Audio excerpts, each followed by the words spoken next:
Hello viewers, welcome back to my channel and today's we are going to study about a new topic that is gram positive bacteria. gram positive bacteria का बहुत ही important एक bacteria है जिसका नाम है staphylococcus aureus. Staphylococcus aureus को S aureus भी बोलते हैं. ग्राम पॉजिटिव बैक्टीरिया है, कोकस शेप्ड का होता है, ग्रेप्स लाइक क्लस्टर या बंच की तरह हमें दिखाई देता है माइक्रोस्कोप के अंदर. और कल्चर कैरेक्टरिस्टिक ये है कि ये बीटा हिमोलिटिक शो करता है और गोल्डन कॉलोनी शो करता है सीप ब्लड अगार के ऊपर. मेटाबॉलिक के अंदर कैटालेज पॉजिटिव है, कोगुलेज पॉजिटिव है और फैकल्टेटिव एनारोबिक बैक्टीरिया है.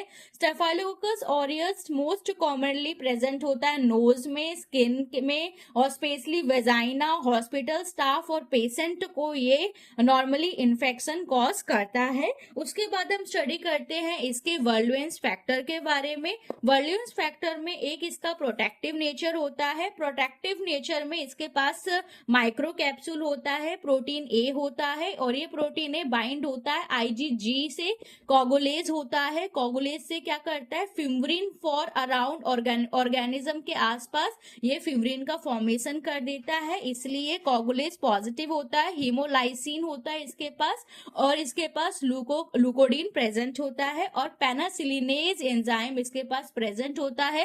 तभी ये पेनासिलिन जो एंटीबायोटिक है उसके लिए रेजिस्टेंस शो करता है. आफ्टर प्रोटेक्टिव वर्ल्यूएंस फैक्टर इसके पास टिश्यू डिस्ट्रॉइंग जो होस्ट है इसका उसके ऊपर ये टिश्यू डिस्ट्रॉइंग का भी इसका वर्ल्यूएंस फैक्टर होता है. उसके पास टिश्यू डिस्ट्रॉइंग में इसके पास हाइलोयूरिडेनेज एंजाइम होता है, स्टेफाइलोकाइनेज एंजाइम होता है और लाइपेज एंजाइम होता है. ये इसका वर्ल्यूएंस फैक्टर होता है. वर्ल्यूएंस फैक्टर मतलब कि कैसे ये खुद को प्रोटेक्ट करता है, ठीक है, कैसे ये खुद को प्रोटेक्ट करता है एंटीबायोटिक से और जो होस्ट है उसके इम्यून से ये कैसे अपने आप को बचाता है और कौन से इसके पास ऐसे वर्ल्यूएंस फैक्टर्स हैं जो होस्ट के टिश्यू को डैमेज करते हैं. ओके, क्लिनिकल अगर हम इसका क्लिनिकल देखें तो इसके एक्सोटॉक्सिन डिपेंडेंट इसके पास क्या होता है एंटीरोटॉक्सिन होता है. एंटीरोटॉक्सिन से गैस्ट्रोएंटेरोसिस की प्रॉब्लम होती है. इसके पास TSST1 होता है जिसको हम टॉक्सिक शॉक सिंड्रोम, ये बहुत ही इंपॉर्टेंट है. टॉक्सिक शॉक सिंड्रोम किसके पास होता है स्टेफाइलोकोकस ऑरियस के पास होता है.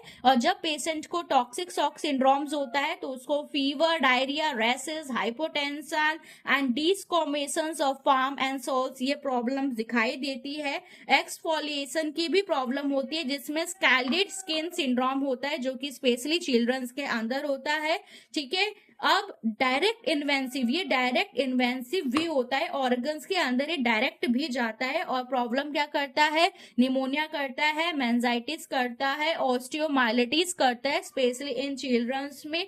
एक्यूट बैक्टीरियल एंडोकार्ट्रेसिस की प्रॉब्लम करता है, सेप्टिक आर्थराइटिस करता है, स्किन इन्फेक्शन, बैक्टीरिया जिसमें सेप्सिस होता है और यूरिनरी ट्रैक्ट इन्फेक्शन कॉज करता है. आफ्टर दैट इसके कौन कौन से ट्रीटमेंट होते हैं पेनिसिलिन रेजिस्टेंस, कुछ ऐसे पेनिसिलिन होती हैं जैसे मेथासिलिन हो गया या फिर आपका मैथासिलिन हो गया और वेंकोमाइसिन हो गया, क्लिंडामाइसिन हो गया, नेफेसिलिन हो गया, ये सब हो गए. ठीक है, अगर मैथासिलिन रेजिस्टेंस है पेशेंट तो ट्रीट करेंगे विद हम आईवी वेंकोमाइसिन. अगर मैथासिलिन रेजिस्टेंस आपको स्टेफाइलोकोकस ऑरियस का केस दिखता है तो आप ट्रीट करोगे with IV vancomycin. Thank you.